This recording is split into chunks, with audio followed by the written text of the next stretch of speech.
किसी भी एक यजमान का आपके अनुष्ठान से कल्याण नहीं होने वाला। गुरुकुल के जो भी वैदिक बटुक हैं उनको, और आप जीते जाते पाप के भागी बन रहे हैं, वेद से खिलवाड़ कर रहे हैं, पुरोहित्य कर्म से खिलवाड़ कर रहे हैं। हर हर महादेव, जय श्री कृष्णा। वेद भगवान अपना आशीर्वाद आप लोगों के ऊपर सदैव बनाए रखे। आज का विषय है पुरोहित्य कर्म। जी हाँ, अब पुरोहित्य कर्म विषय क्या है?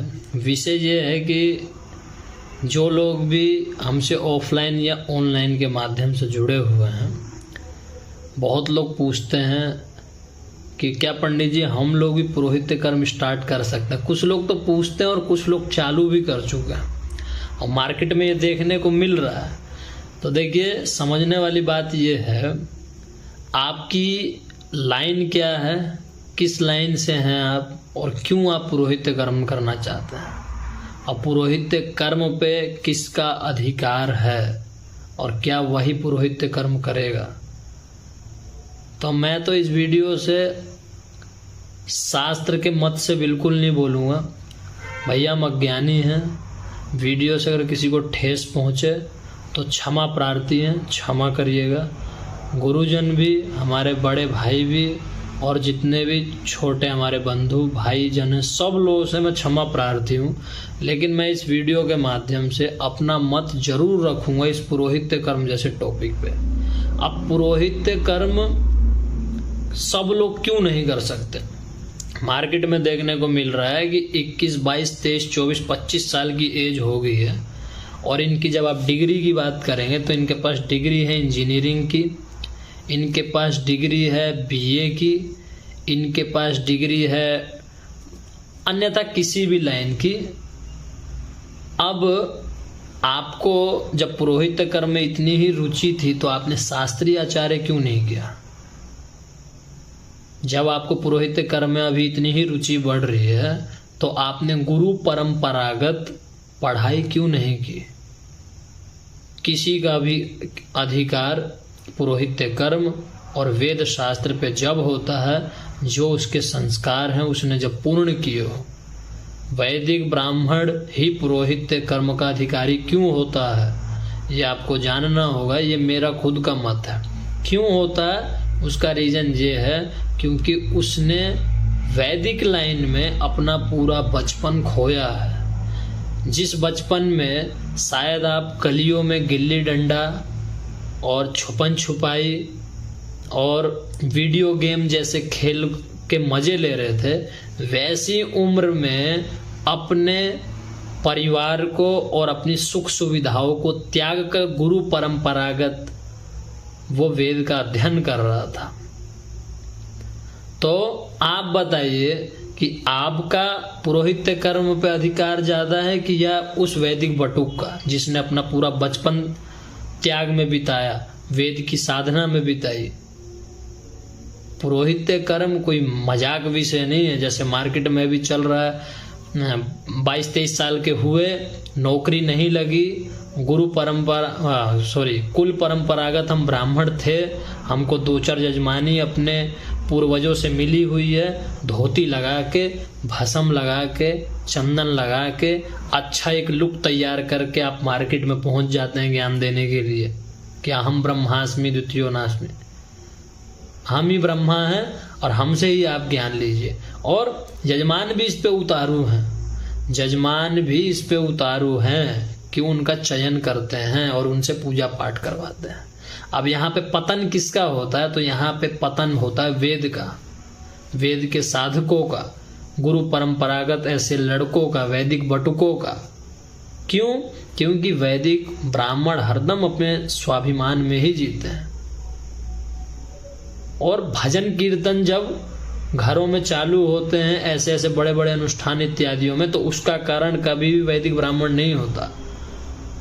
उसका कारण ऐसे ही लोग होते हैं जिनको बड़ा मजा आ रहा है, बीए करके, 10वीं करके, 12वीं की डिग्री लेके पुरोहित्य कर्म करने में, 2-4 मंत्र सीख के और यजमान के घरों में पहुंच जाते हैं और इतने कॉन्फिडेंस से बताते हैं जैसे कि बताइए इनसे बड़ा ज्ञाता कोई है ही नहीं।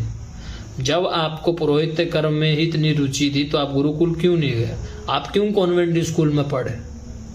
आपने क्यों उत्तर मध्यमा और पूर्व मध्यमा जैसी डिग्री का चयन नहीं किया? क्यों आपने 10वीं 12वीं और ग्रेजुएशन जैसी डिग्री का चयन किया? किसी भी एक यजमान का आपके अनुष्ठान से कल्याण नहीं होने वाला, क्योंकि आपने गायत्री साधना नहीं की है। गुरुकुल के वैदिक बटुक कम से कम 12 साल तक गायत्री की साधना करते हैं, वेद की साधना करते हैं, अपने गुरु की सेवा करते हैं, अपनी इष्ट की पूजा करते हैं। तब जाके वो मार्केट में आते हैं और सिर्फ इस उद्देश्य से आते हैं कि जन कल्याण हो, हमारी पूजा से एक संदेश हो। यजमानों के घर में मार्केट में एक संदेश पहुंचे, मात्र और मात्र गुरुकुल के लड़कों का मात्र एक ही उद्देश्य होता है। उनका उद्देश्य ये नहीं है पूजा करवाने गए, दक्षिणा लिए और चल दिए, नहीं। उनकी हर एक पूजा में एक मैसेज होता है, जन कल्याण हेतु और जजमान के परिवार हेतु।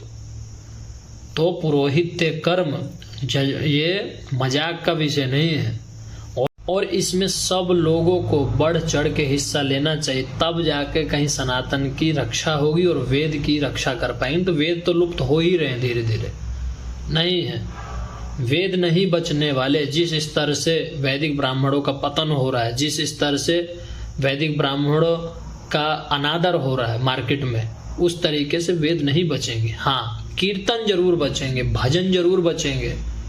भजन कीर्तन करना बुरी बात नहीं है, लेकिन जब बड़े बड़े अनुष्ठान इत्यादि की बात आती है, वहाँ पे वैदिक मंत्र का ही उच्चारण होता है, और वो वैदिक मंत्र सिर्फ और सिर्फ वही ब्राह्मण कर सकता है आपके घर में जिसने अपने गुरु के आशीर्वाद से 10-12 साल का अध्ययन प्रॉपर तरीके से गुरुकुल में रह के किया है।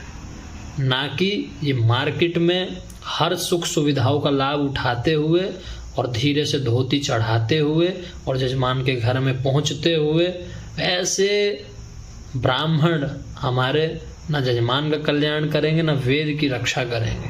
तो इसमें यजमानों का भी कर्तव्य बन जाता है कि बढ़ चढ़ के वो लोग हिस्सा लें और चयन करें एक वैदिक ब्राह्मण का। तो देखिए, कहने को बहुत कुछ है, बस ये है कि वेद की और सनातन धर्म की अगर रक्षा करनी है तो एक कदम ये भी हो सकता है कि गुरुकुल के जो भी वैदिक बटुक हैं उनको समाज में एक प्रतिष्ठा जरूर मिलनी चाहिए, हर तरीके से। और जो लोग भी इस पुरोहित्य कर्म में बढ़ चढ़ के हिस्सा ले रहे हैं, मेरी हाथ जोड़ के विनती है, आप लोग इस लाइन से दूर रहिए। आप जिस लाइन में थे उस लाइन में ही मेहनत करके आगे बढ़ने की कोशिश कीजिए, इस लाइन को गंदा मत कीजिए। आपके चलते ना जाने कितने वैदिक ब्राह्मण बर्बाद हो जा रहे हैं।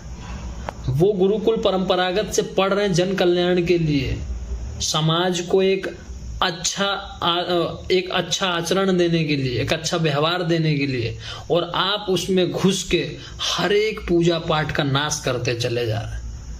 क्योंकि आपको तो ना ज्ञान है ना कुछ, जो आया मुंह में बक दिया, जहां से कीर्तन स्टार्ट हुआ कर दिया, जहां से जजमान को बताना हुआ बता दियो। जजमान है मूर्ख, उनको ना शास्त्र का अध्ययन है, ना आध्यात्मिक की ओर है, ना उनके पास गुरु की साधना है, ना इष्ट की साधना है। साल में घर में एक प्रोग्राम होना है, उसमें भी नाश वृत्ति का वो लोग चयन करते हैं।